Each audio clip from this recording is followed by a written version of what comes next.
3 वर्ष से भी अधिक समय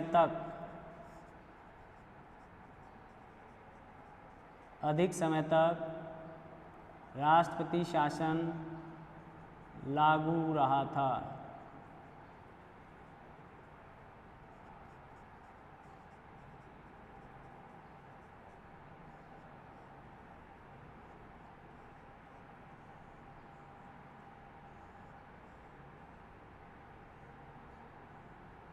ठीक है। निर्वाचन आयोग कहते चुनाव नहीं कराए जा सकते या उस राज्य या उसके किसी अंग भाग में राष्ट्रीय आपातकाल लागू हो तो ऐसी परिस्थिति में, और हटाने की घोषणा भी लिख लें आप, मैं वहाँ लिख देता हूँ।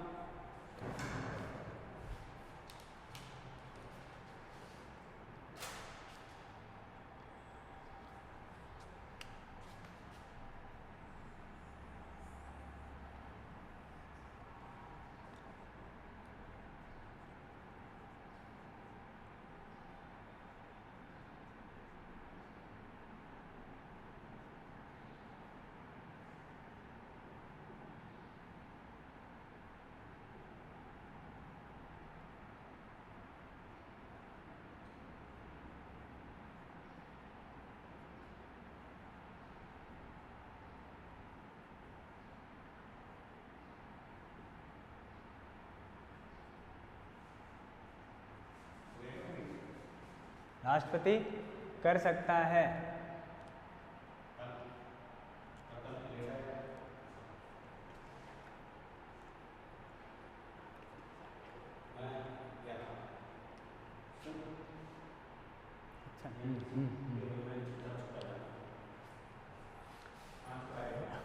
राष्ट्रपति शासन हटाए जाने की घोषणा राष्ट्रपति कर सकता है। संसद की स्वीकृति आवश्यक नहीं, या संसद की स्वीकृति लेना नहीं पड़ेगा। ठीक है, ये हटाने का हो गया प्रोसीजर जैसा उसमें था, ठीक उसी प्रकार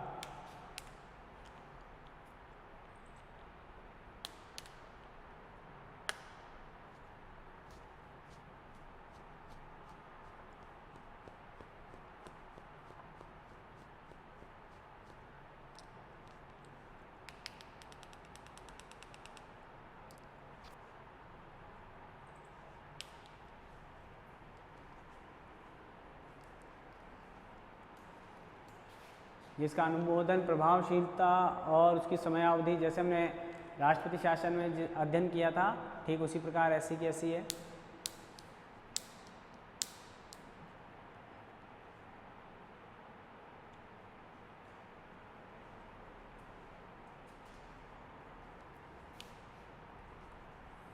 जिन चीज़ों को अंडरलाइन कर रहे हैं वो ध्यान कर लें आप।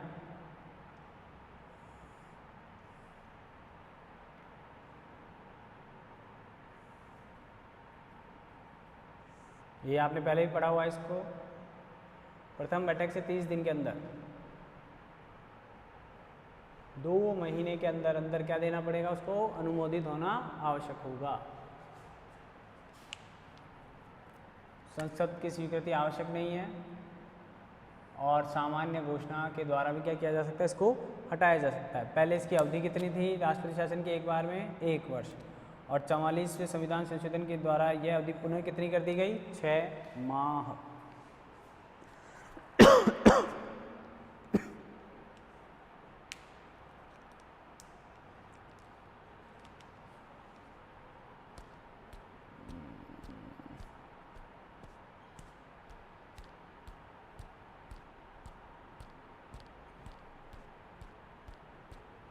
देखिए आप इसको, आगे चलते हैं। फिर इसके प्रभाव, राष्ट्रपति शासन के प्रभाव।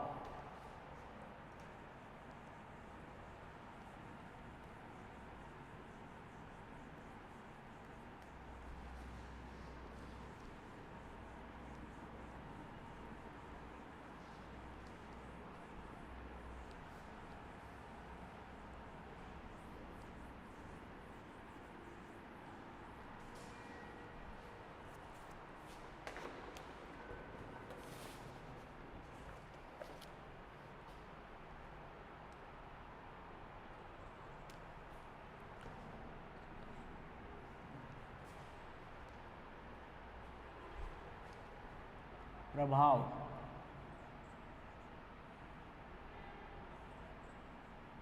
पहला प्रभाव यही है कि राष्ट्रपति अपने शक्तियों को लागू कर सकता है अपने हिसाब से।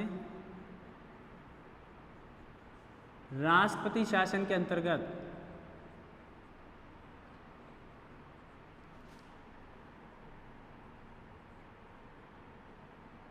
राष्ट्रपति को असाधारण शक्तियां प्राप्त हो जाती हैं।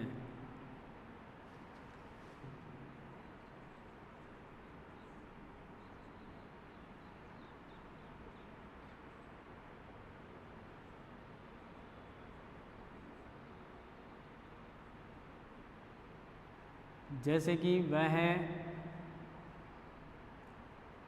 राज्यपाल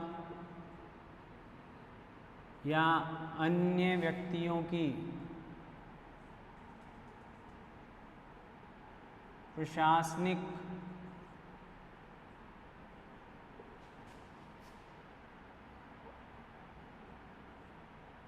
यानी विधायी व कार्यपालिका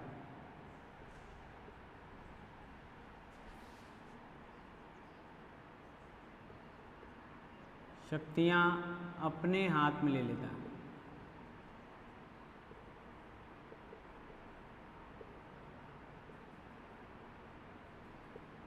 ठीक है, राज्य की कार्यकारी शक्तियां भी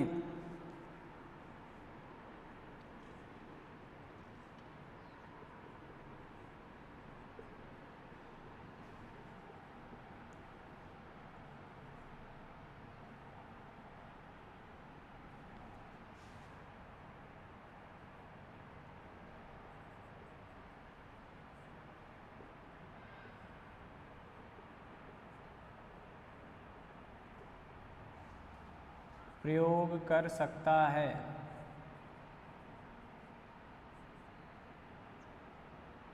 प्राधिकरणों के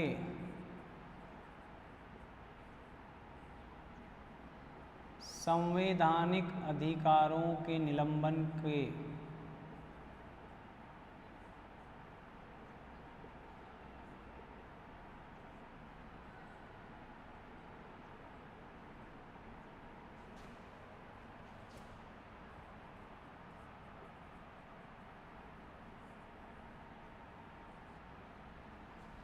की शक्ति भी प्राप्त हो जाती है।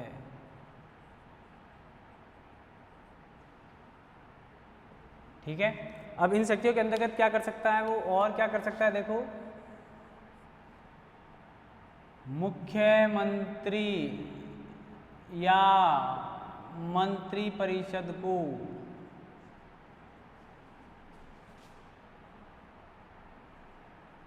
हटा देता है। विधानसभा को निलंबित या विघटित कर सकता है।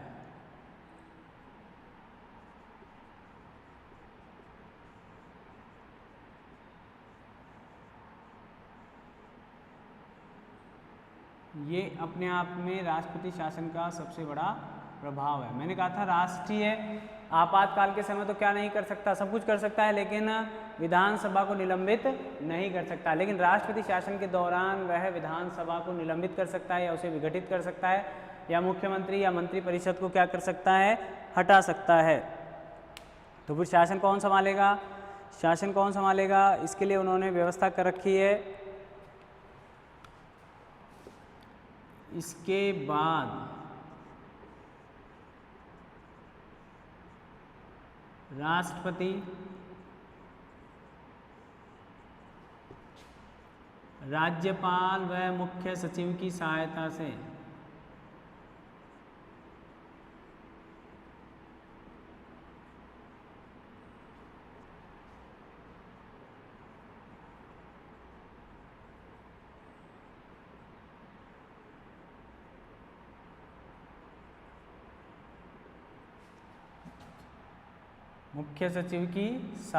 से राज्य के प्रशासन को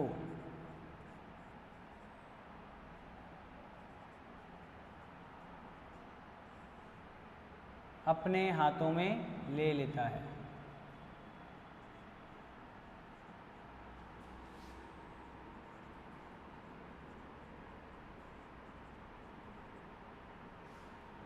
वह राज्य के विधेयक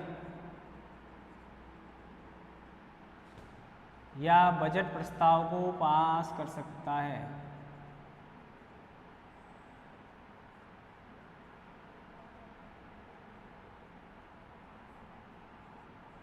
वह कौन? राष्ट्रपति।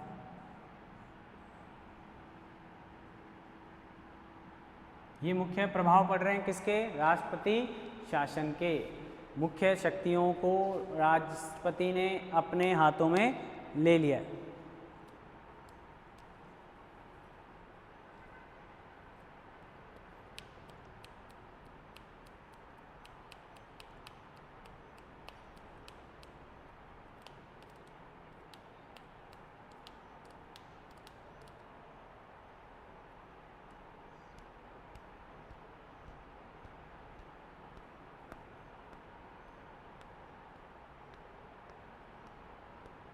देखें आप आराम से।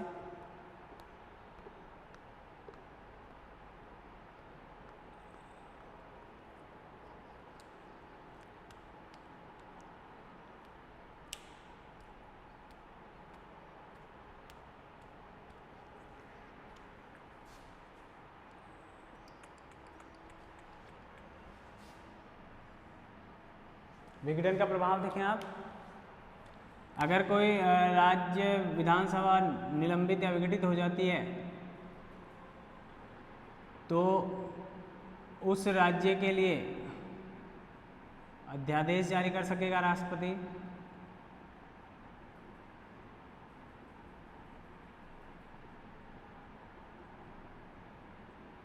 विधि निर्माण का कार्य कर सकता है।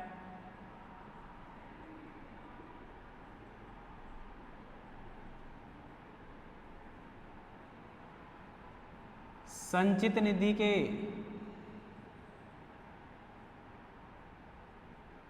संबंधित कार्य करेगा।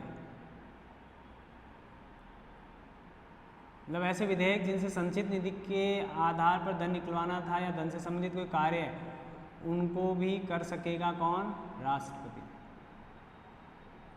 राज्य के लिए वैसे तो अध्यादेश जारी करता है कौन? राज्यपाल। लेकिन ऐसी परिस्थिति में जब वो विघटित हो जाती है तो ये जो कुछ कार्य है ये कौन करता है? राष्ट्रपति करता है। किसके लिए? राज्य के।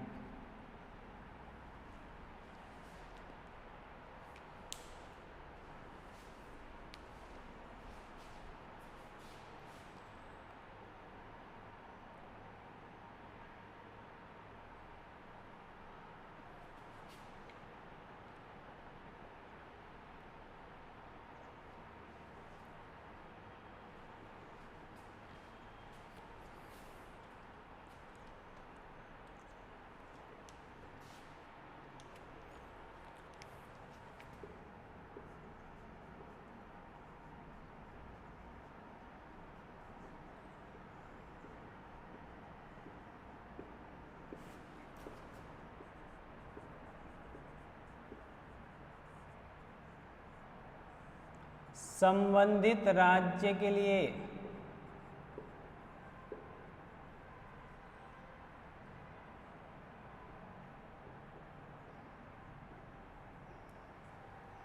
निर्मित कानूनों का प्रभाव आपातकाल की समाप्ति तक रहता है। ये जो विधि निर्माण किया है ना अभी वहां, उसकी बात करें का प्रभाव आपातकाल तक रहता है। राज्य सरकार आपातकाल की समाप्ति के बाद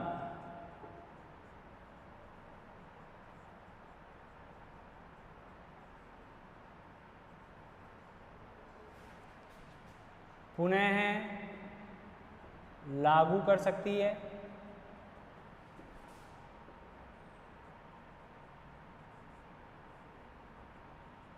या रद्द कर सकती है।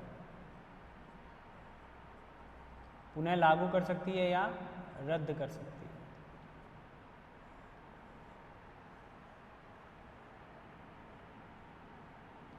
ठीक है, ये आपके पूरे प्रभाव हो गए हैं किसके, राष्ट्रपति शासन के अंतर्गत।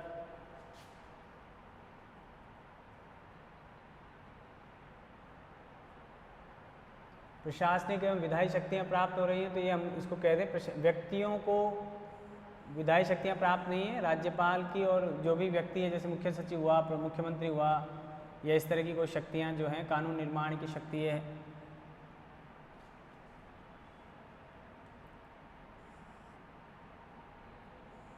ऐसा कोई प्राधिकरण जिसके संवैधानिक अधिकारों का निलंबन करना होता है, तो उसके निलंबन करने की, क्योंकि आप जानते हैं कि संवैधानिक अधिकारों को निलंबित करना आसान नहीं होता है, मूल अधिकारों का निलंबन भी कोई आसान काम नहीं होता है।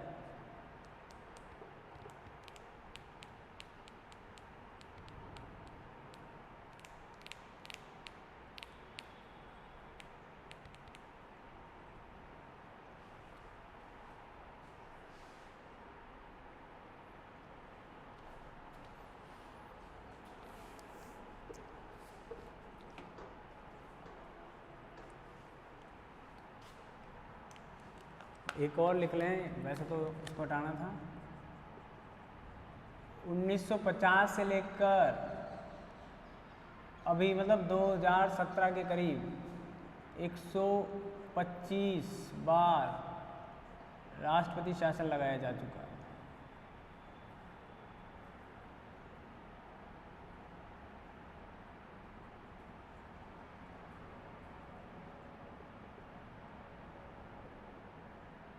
ठीक है,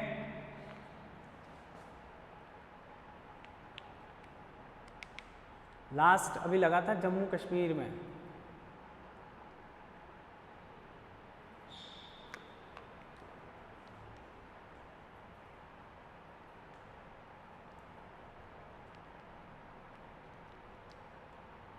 अब हमारा जो तीसरा है, उस आपातकाल की चर्चा करेंगे अभी। वित्तीय आपातकाल जो है,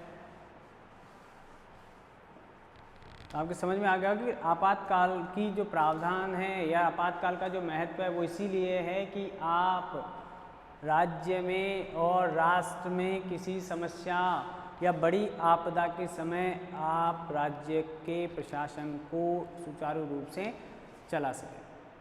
अगर हम एक बार देखें तो आप देखें 352, 353, 54, 55, 56, फिर 57, 58, 59, फिर 60, ये छोटे छोटे प्रावधान किए गए।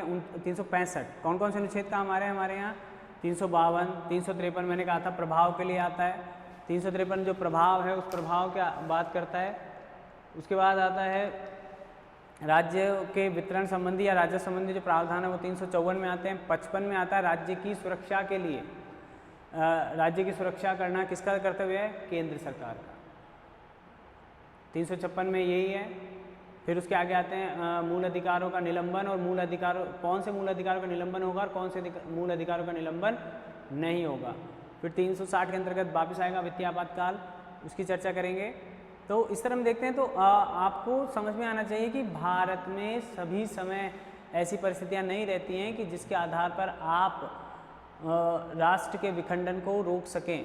कई बार ऐसी परिस्थितियां उत्पन्न हो रही हैं जहां राष्ट्र का विखंडन हो सकता है, और ऐसे राष्ट्र का विखंडन राज्यों से प्रारंभ होगा। राज्यों के भारत संघ में शामिल रहने की बाध्यता है। कोई भी राज्य भारत संघ से अपने आप को अलग नहीं कर सकता। मैं स्वतंत्र नहीं कहूँगा, स्वतंत्रता दे रखी हमने, स्वायत्ता दे रखी है एक तरीके से, लेकिन ऐसी कोई हमने उन पर ऐसी बाध्यता या ऐसा कठोर एक आदेश प्रतिस्थापित कर रखा है कि आप भारत संघ से अलग नहीं हो सकते। और अगर आप अलग होना चाहेंगे या संविधान के प्रावधानों का उल्लंघन करेंगे तो ऐसी स्थिति में राष्ट्रपति आपके राज्य का या उस संबंधित राज्य का प्रशासन अपने हाथों में ले लेगा, तब तक जब तक कि परिस्थितियां सामान्य नहीं हो जाती हैं। पंजाब में राष्ट्रपति शासन 3 वर्ष से अधिक रहने का कारण ही यही था कि वहाँ खालिस्तान जो समर्थक हैं या इंदिरा गांधी की हत्या के समय, यानी कई बार पंजाब में केरल, पंजाब ऐसे 2 राज्य हैं जहाँ पर राष्ट्रपति शासन सर्वाधिक या बार बार लगाया जाता है, वहाँ क्योंकि वहाँ की परिस्थितियाँ कई बार राष्ट्र विरोधी हो जाती हैं या राष्ट्र के विखंडन को वो बढ़ावा देने का काम करती हैं। तो ऐसी परिस्थितियों से ही राष्ट्र को बचाने के लिए या उस राज्य में या उस राज्य की प्रजा को या जनता को उसके दुष्प्रभावों से बचाने के लिए राष्ट्रपति शासन या राष्ट्रीय आपातकाल की बात की गई है। तो राष्ट्रीय आपातकाल तो देखिए युद्ध और बाह्य आक्रमण पर आपका नियंत्रण नहीं हो सकता, वो तो किसी अन्य राष्ट्र के द्वारा उकसाने पर किया जाता है, लेकिन यहाँ राष्ट्रपति शासन कई बार उस राज्य की संबंधित इच्छाओं को फलीभूत करने के लिए भी वो राज्य ऐसे कदम उठा लेता है। वो सोचता है कि मैं स्वतंत्र राष्ट्र के रूप में अपने आप को प्रतिस्थापित कर पाऊँगा। हमारे यहाँ कश्मीर के बारे में ऐसा कहा जाता है कि पाकिस्तान चाहता है वो उसमें मिल जाए या उसको मिले, भारत कहता है हमारा भिन्न अंग है, और कश्मीर वाले खुद सोचते हैं कि हम एक स्वतंत्र राज्य के रूप में अपना अस्तित्व बनाए रखना चाहते हैं। तो इस तरह की जो बातें हैं जो राज्य के विखंडन को बढ़ावा देती हैं या राज्य के विखंडन को राष्ट्र की एकता को प्रभावित करने का काम करती हैं। तो ऐसी परिस्थितियों से बचाव के लिए हमने राष्ट्रपति शासन की व्यवस्था की हुई है। ये सारे प्रभाव है वहाँ से वहाँ तक। अब आगे देखेंगे हम, जो हमारा अगला है वित्तीय आपातकाल अनुच्छेद 360।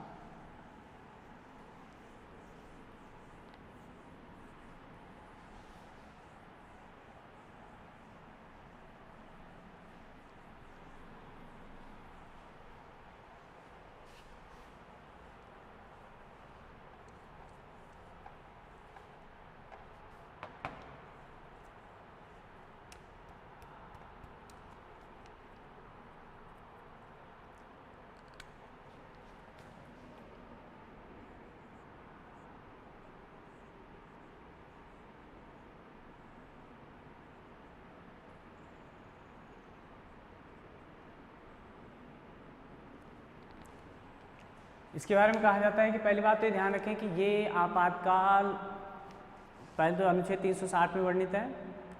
दूसरी बात ये ध्यान रखें भाग 18 है, ठीक है। भाग को मैं फिर बताऊंगा आपको, क्योंकि 18 और 20 में थोड़ा सा ध्यान नहीं रहा। मुख्य बात है कि 360 की बात जो हम कर रहे हैं, तो पहली बात तो ये कि आज तक इस प्रकार का कोई आपातकाल लागू नहीं किया गया, ठीक है। इसकी अवधि भी वैसे ही रहती है जैसे कि और आपातकाल हमारे यहाँ लग रहे हैं, उन आपातकालों की रहती है जो फर्स्ट आपातकाल यानी राष्ट्रीय आपातकाल के समय जो रहती है। दूसरी बात यह है कि इसका भी प्रभाव तब तक रहता है जब तक कि वह वित्तीय वर्ष काम कर रहा है, यानी जैसे ही आपातकाल को हटाने की घोषणा होगी वैसे ही ये आपातकाल अक्टूबर में भी अगर हट जाता है तो वित्तीय वर्ष जब तक हमारा समाप्त नहीं होगा तब तक ये आपातकाल इसके जो प्रावधान है वो अपना काम करते रहेंगे, ठीक है ना। यानी इसकी समयावधि भी क्या होती है, एक वित्तीय वर्ष पूरा एक बार लग गया उस वित्तीय वर्ष के दौरान तो वह पूरे वित्तीय वर्ष के दौरान लागू रहेगा, बीच में हटाया नहीं जा सकता। जैसे कि हमने कहा था कि जो प्रथम राष्ट्रीय आपातकाल है उसको अगर हटाने की घोषणा होती है तो उसके 6 माह के अंदर वह 6 माह तक वो प्रभावी रहता है, उसके बाद वो आपातकाल हट जाता है स्वतः ही। लेकिन यहाँ ऐसा नहीं किया गया। यहाँ पर हमारी वित्तीय साख को अगर किसी प्रकार का नुकसान पहुँचने की अगर संभावनाएँ होती हैं राष्ट्रपति के दृष्टिकोण में, तो राष्ट्रपति ऐसे समय में आर्थिक आपातकाल की घोषणा कर देता है, ठीक है। और उस आर्थिक आपातकाल को ही हमने वित्तीय आपातकाल का नाम दे रखा है। तो इसके आधार पर अब हम चर्चा कर रहे हैं, उसको देखें आप।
वित्तीय साख को संकट उपस्थित हो सकता है।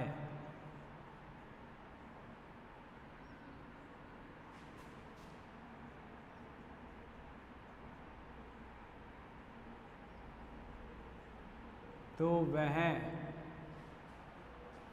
वित्तीय आपातकाल की घोषणा कर सकता है।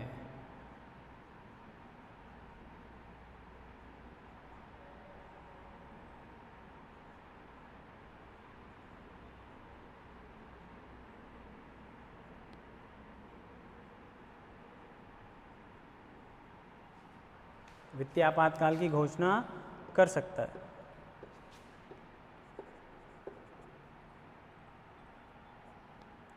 अनुच्छेद 360 के अंतर्गत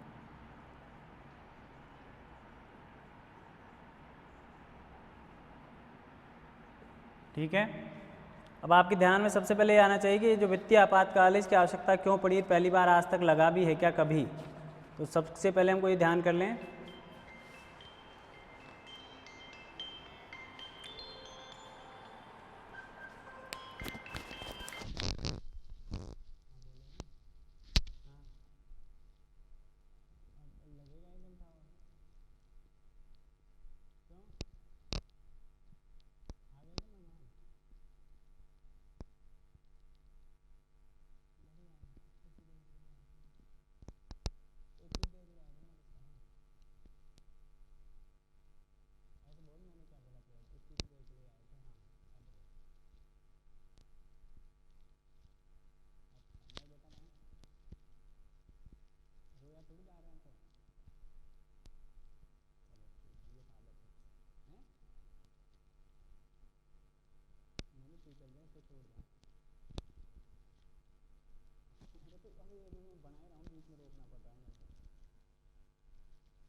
तो 60 इतना महत्वपूर्ण नहीं है, क्योंकि अगली बात देखें आप, आज तक भारत में एक बार भी इस प्रकार का आपातकाल नहीं लगाया गया है।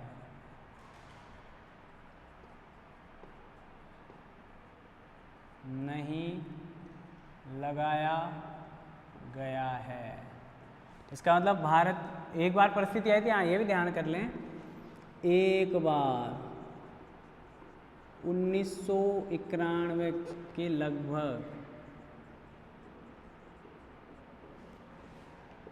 ऐसी परिस्थितियां आई थी कि भारत का जो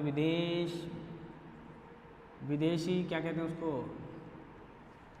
कोष जो था वो ख़त्म हो गया था लगभग, लेकिन फिर भी भारत ने ऐसा नहीं किया। आप समझ गए ना, मतलब 1991 में जब उदारवाद, इसलिए तो हमने पूंजीवादी व्यवस्था की थोड़ी सी विशेषताओं को अपनी अर्थव्यवस्था में शामिल करने का प्रयास किया। यानी आप समझ सकते हैं कि उस समय भारत की जो आर्थिक परिस्थितियां थी वो एकदम न्यूनतम स्तर पर पहुंच गई थी। कहते हैं कि भारत के खजाने में विदेशी मुद्रा बिल्कुल समाप्त हो गई थी। तो ऐसे समय में विदेशी मुद्रा को प्राप्त करने के लिए या भारत की आर्थिक स्थिति को बढ़िया करने के लिए हम आर्थिक आपातकाल लगा सकते थे, लेकिन तब भी हमने ऐसा आपातकाल नहीं लगाया। ठीक है, आगे चलते हैं। क्या क्या प्रभाव हो सकते हैं इसके। पहला प्रभाव तो है कि राज्य के वित्तीय औचित्य के सिद्धांतों की पालन करने का निर्देश दे सकता है।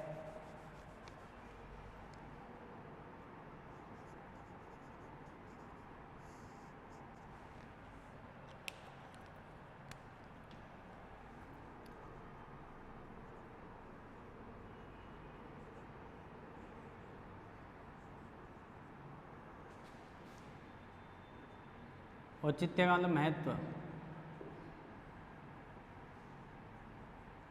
वित्तीय महत्व से संबंधित निर्देश दे सकता है।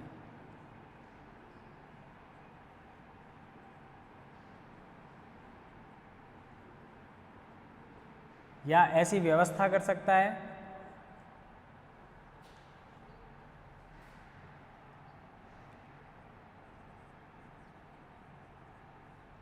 जैसे जयपुर में भी रिजर्व बैंक की बिल्डिंग है, यहाँ अन्य निकायों को भी उचित निर्देश राष्ट्रपति प्रदान कर सकता है।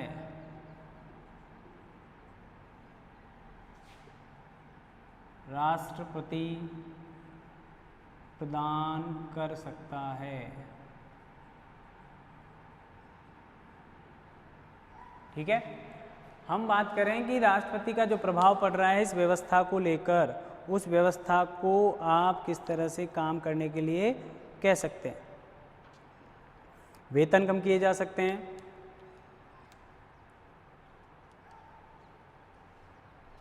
देखें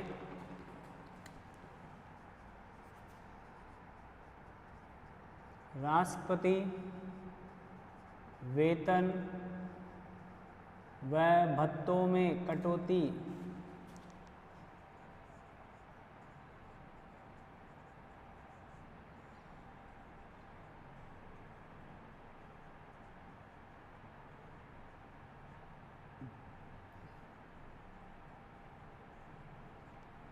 किस किस के?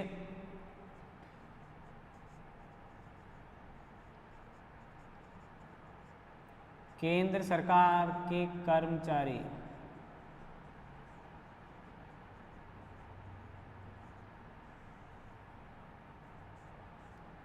उच्चतम, ये वो एकमात्र परिस्थिति है जब न्यायालय की भी सैलरी कट सकती है। उच्चतम व उच्च न्यायालय के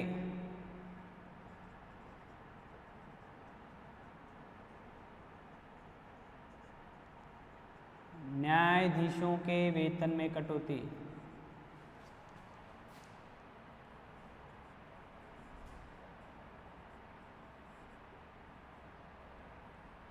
ठीक है, यानी इस दो प्रकार से ये काम किया जा सकता है।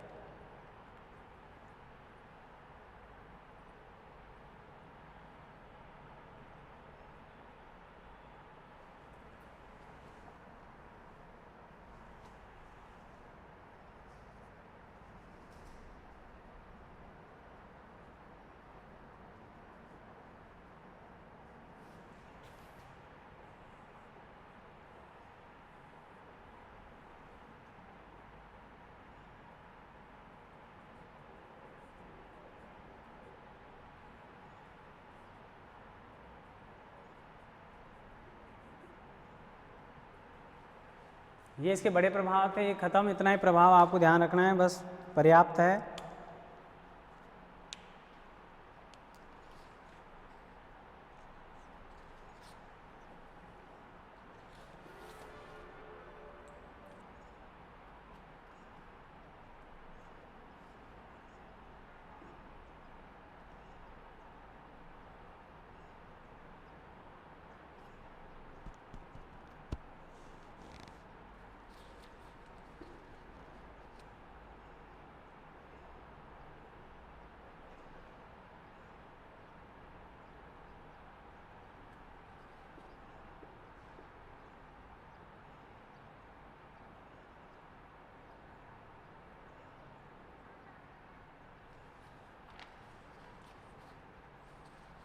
अब इसकी अगर समयावधि की बात करेंगे तो वही हैं सभी जैसे पहले रही हैं।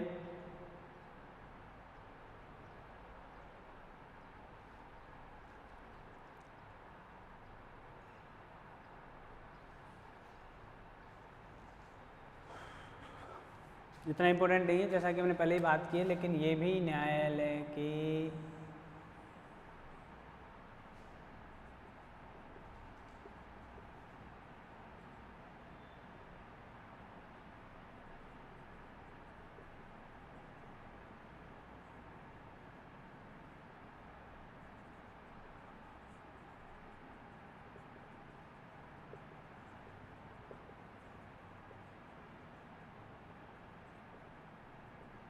अधिकतम समय सीमा निर्धारित नहीं है। दूसरी बात, सामान्य बहुमत से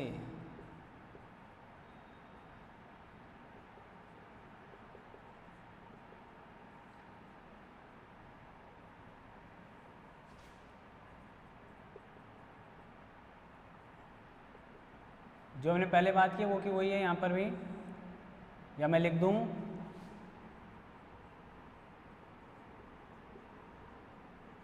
राष्ट्रीय आपातकाल के समान ही समयावधि व अनुमोदन प्रक्रिया है।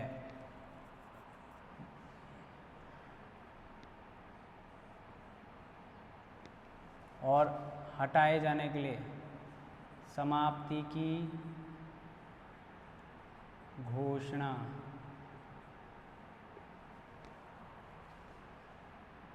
उपस्थित, इसको सामान्य बहुमत कहते हैं हम,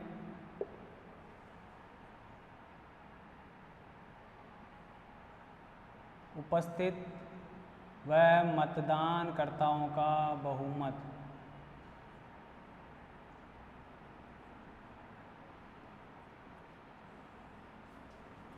उपस्थित व मतदान करने वालों का बहुमत। ठीक है,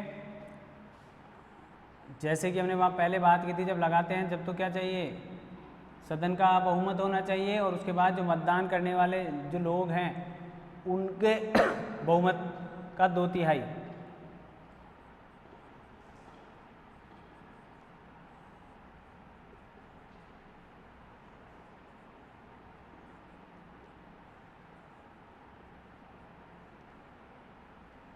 राष्ट्रपति द्वारा इसके हटाने की क्या की जाएगी, घोषणा की जाएगी। ये आपका प्रभाव समाप्त होते हैं वित्तीय के, या जो भी समस्याएं हैं वो सारी पूरी हो गई है।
राष्ट्रपति द्वारा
अंतर कहाँ है इसमें, वहाँ विशेष बहुमत चाहिए होता है लागू करने के लिए, यहाँ सिर्फ उपस्थित और मतदान करने वालों का बहुमत राष्ट्रपति द्वारा समाप्त किया जा सकता है और संसद की स्वीकृति आवश्यक नहीं।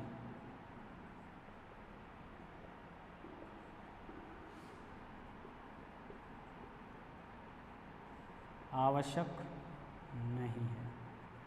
ये राष्ट्रपति की शांतिकालीन के अलावा जो संकटकालीन शक्तियां हैं उनके बारे में हमने चर्चा की है। ठीक है, और इस चर्चा के अधीन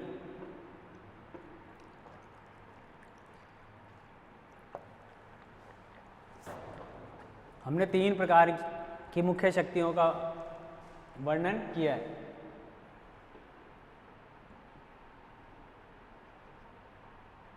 देख लीजिए आप इसको, फिर आगे चलते हैं।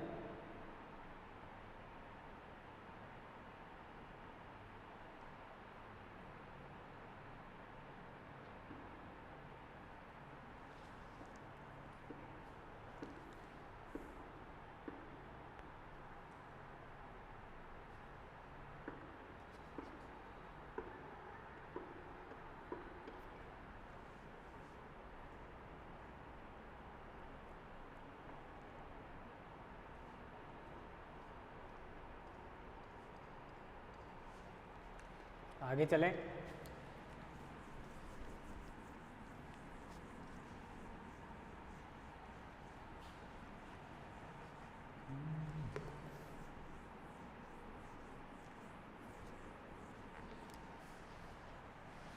अब जहाँ तक हमारी बात आती है, हम ये कह रहे हैं कि एक तरफ तो हमको स्वायत्तता प्रदान की गई है, एक तरफ हमारे यहाँ राष्ट्रीय आपातकालीन शक्तियाँ हैं, और इन शक्तियों के अंतर्गत 3 प्रकार की जो शक्तियाँ हमने अभी पढ़ी हैं, राष्ट्रीय आपातकाल, राष्ट्रपति शासन और वित्तीय आपातकाल। क्या इन जो राष्ट्रपति की शक्तियाँ हैं, जो अधिकार हैं, या जो आपातकालीन जो प्रावधान हैं, क्या वे प्रावधान किसी प्रकार से आलोचनीय हैं? क्या उनका अस्तित्व राज्यों के अस्तित्व पर या केंद्र राज्य संबंधों पर किसी प्रकार का नेगेटिव प्रभाव डालता है क्या? इसकी चर्चा की जा सकती है, लेकिन हम उसके अंतर्गत सबसे पहले हम चर्चा करेंगे राष्ट्रपति पद की पक्ष और विपक्ष। तो पहले हमें देख लें कि इसकी आलोचनाएं क्या क्या हो सकती हैं। राज्यों की वित्तीय स्वायत्तता पर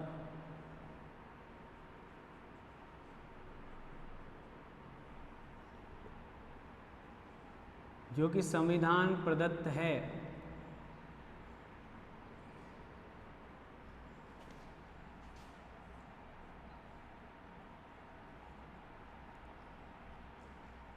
को सीमित करती है।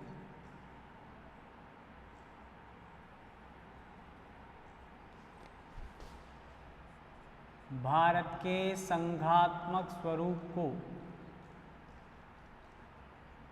भारत के संघात्मक स्वरूप को प्रभावित करती हैं।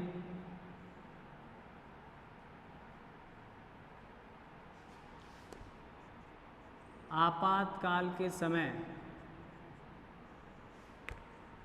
केंद्र सरकार की भूमिका को, केंद्र सरकार की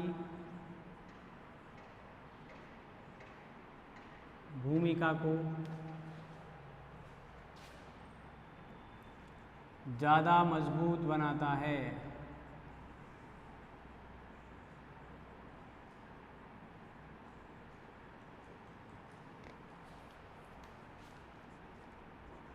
राज्यपाल के हस्तक्षेप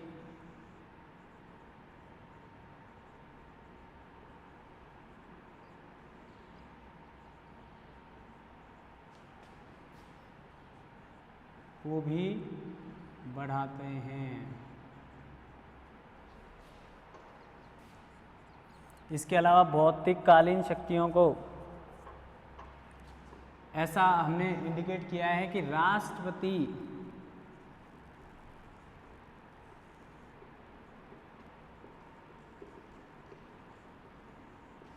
तानाशाह की भूमिका में आ सकता है।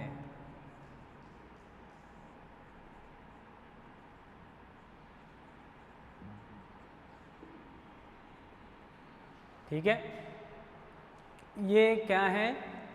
आपातकालीन शक्तियों की थोड़े से कमजोर पक्ष।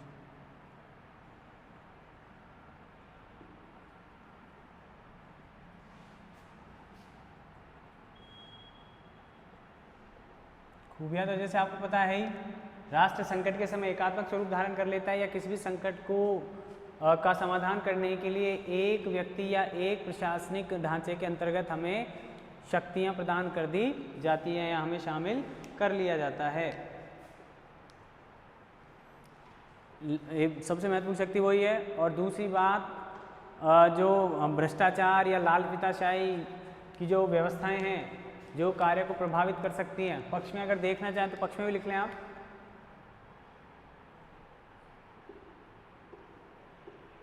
संकट के समय राष्ट्र को एक मजबूत रूप में प्रकट करता है।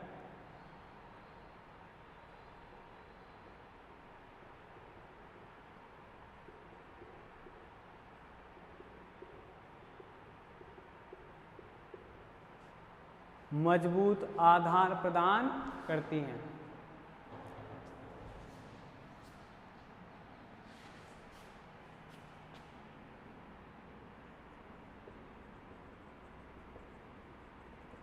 राष्ट्रपति तानाशाह नहीं हो सकता क्योंकि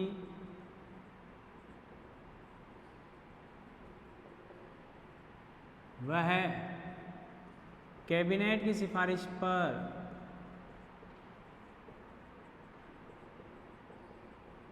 कार्य करता है। राज्यों की सुरक्षा हेतु राज्यों की सुरक्षा केंद्र का दायित्व निर्धारित किया गया है।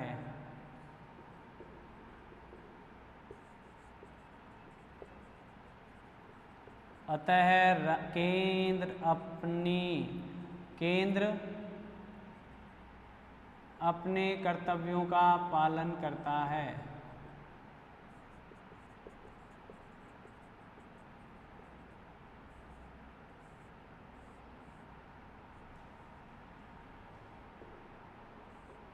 ये पक्ष में आलोचनाएं व महत्व।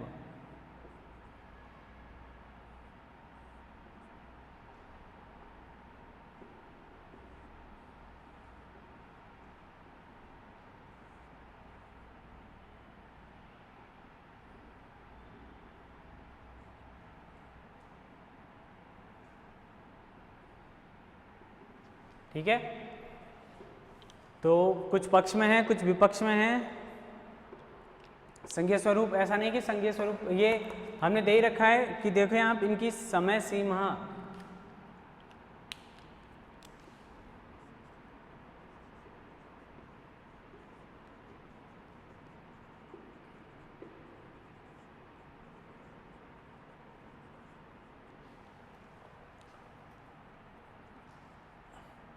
लगभग निश्चित है कह सकते हैं हम।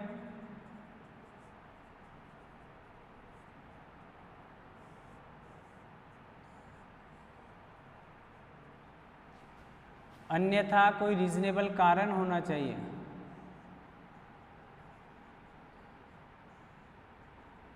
तार्किक आधार आवश्यक है। ऐसे फ्री में नहीं लगाते, मन में आई लगा दिया। 44 संविधान संशोधन के द्वारा तो और भी कठोर हो गया है इसको लागू करना। तो इनकी लगभग निश्चित समयावधि या उसको निश्चित करने के जो प्रावधान है वो थोड़े से कठोर होते हैं। तो इसलिए आवश्यक परिस्थितियों के समय ऐसा लगाया जाता है। ऐसा नहीं मन में आया तभी लगा दिया। ठीक है, इसको भी देखें आप। तो इसके थोड़े महत्व हैं और थोड़ी सी आलोचनाएं हैं। इनके आधार पर हम कह सकते हैं कि जो ये प्रशासनिक व्यवस्था है, इस प्रशासनिक व्यवस्था को मजबूत बनाए रखने के लिए काम करता है कौन? राष्ट्रपति। और राष्ट्रपति अपनी संकटकालीन शक्तियों के माध्यम से इन शक्तियों का प्रयोग करता है।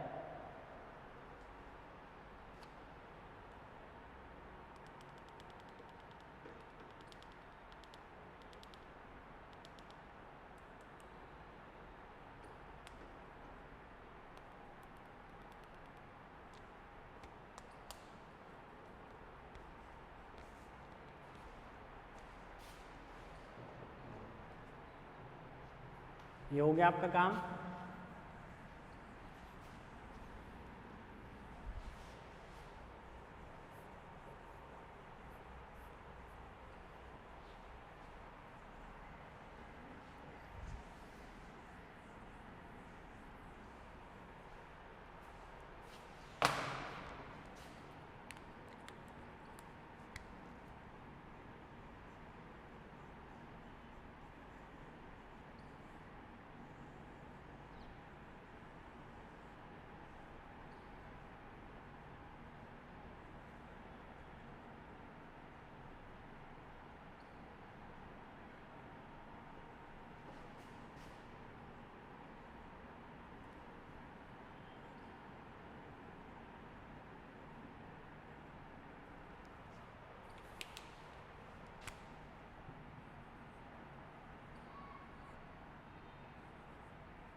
ध्यान करें आप इसको। 352 जैसे मैंने कहा राष्ट्रीय आपातकाल,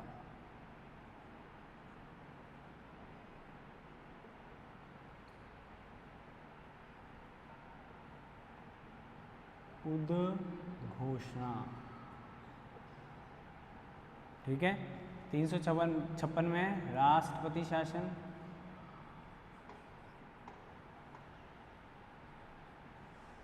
राष्ट्रपति शासन, ठीक है।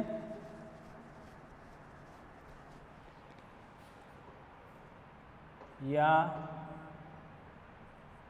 संवैधानिक आपातकाल,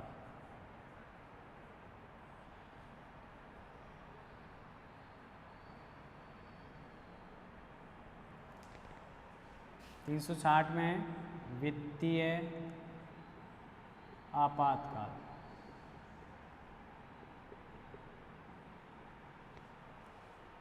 उसके बाद देखो आप राष्ट्रीय आपातकाल के प्रभाव,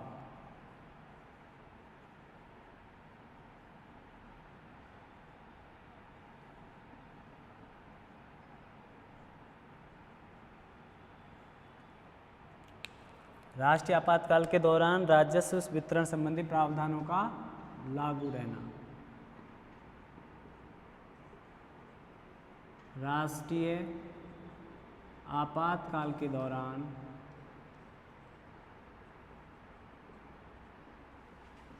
राजस्व संबंधी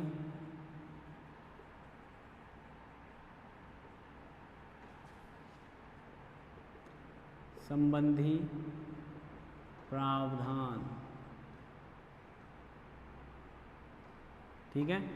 355 में है कि राज्यों की सुरक्षा संबंधी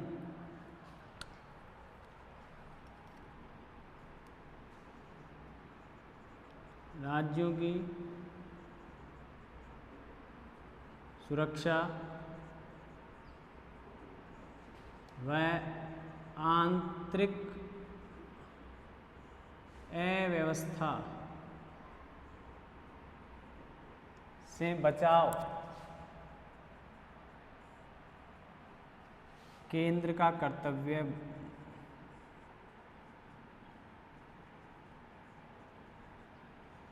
अब इस कर्तव्य का पालन करने के लिए राज्यों में क्या लगाया जाता है? राष्ट्रपति शासन।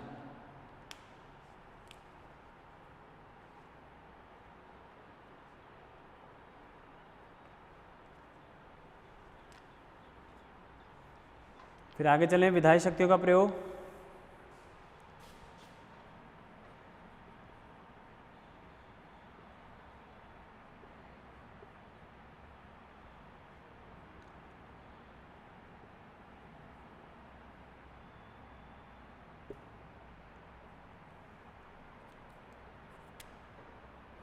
तीन 356 लागू रहने के दौरान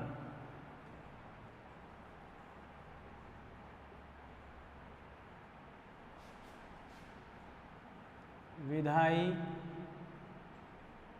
शक्तियों का प्रयोग, ठीक है।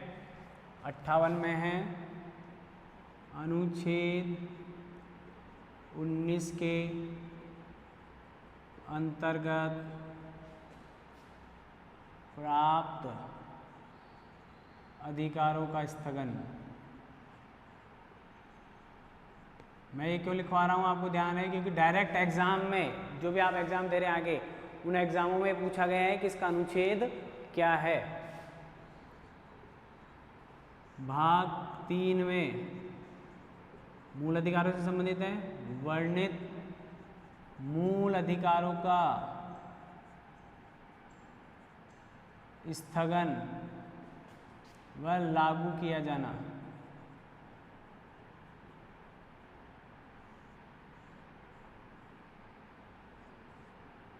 और 60 ही आपको पता है ही। तो ये आपके पूरे हो गए अनुच्छेद, और एक और रह रहा है हमारे यहाँ 365।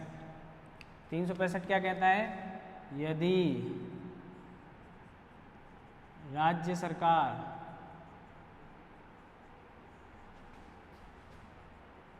केंद्र के निर्देशों का पालन न करे। केंद्र सरकार के निर्देशों की पालना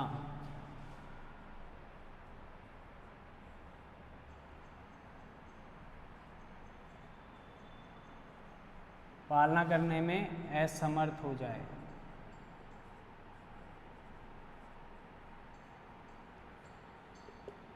तो ऐसी परिस्थितियों में क्या हो सकता है, वहाँ पर राष्ट्रपति शासन लागू किया जा सकता है। ये सारे अनुच्छेद हैं आपके विशेष शक्तियों से संबंधित या राज्य की जो शक्तियाँ हैं उन शक्तियों के संदर्भ में।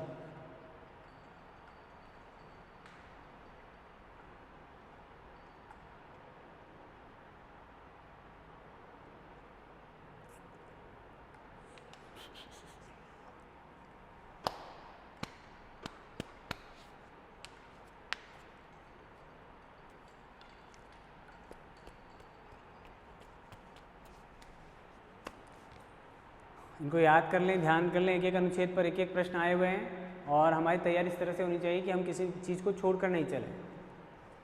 जिस तरीके से मैंने आपको बताया है उसके अलावा आपको लिखने की कोई और आवश्यकता नहीं पड़ेगी। अब हम सिर्फ इतना देखेंगे कि राष्ट्रपति, अभी तो हमने किसकी कमियां देखी थी, आपातकालीन शक्तियों की। अब हम आगे जो डिस्कस करने वाले हैं वो आएंगे राष्ट्रपति पद के पक्ष और विपक्ष में। राष्ट्रपति का पद होना चाहिए या नहीं होना चाहिए, राष्ट्रपति रबर स्टैंप है या संवैधानिक मुखिया है, वास्तव में उसको कोई शक्तियाँ प्राप्त हैं या नहीं है, इस तरह की चर्चा करेंगे। क्योंकि राष्ट्रपति की जो भूमिका देश में है वही भूमिका राज्यपाल की राज्य के अंतर्गत निर्धारित की गई है।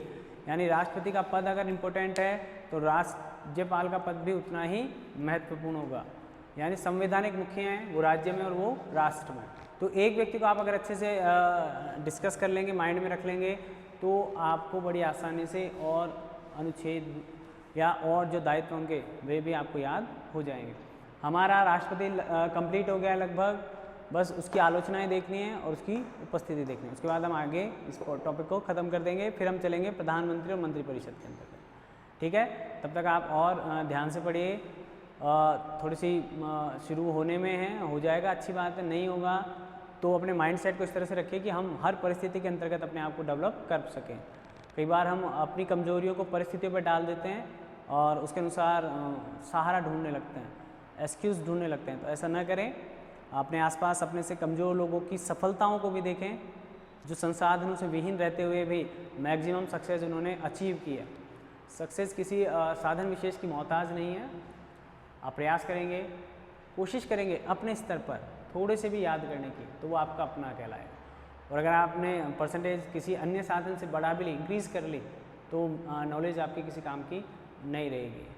जैसा आपको पता है कि कर्ण के लिए, कर्ण को शाप मिला था, उसने झूठ बोलकर परशुराम से शस्त्र विद्या सीखी, लेकिन जब उन्हें पता लगा कि ये ब्राह्मण नहीं है या किसी अन्य वर्ण का है, या इसने झूठ बोला है, अपने आप को ब्राह्मण बताया था, तो उन्होंने श्राप दिया कि जब तुझे इस विद्या की सर्वाधिक आवश्यकता होगी तब तू इस विद्या को क्या करेगा, तब ये विद्या तेरे काम नहीं आएगी।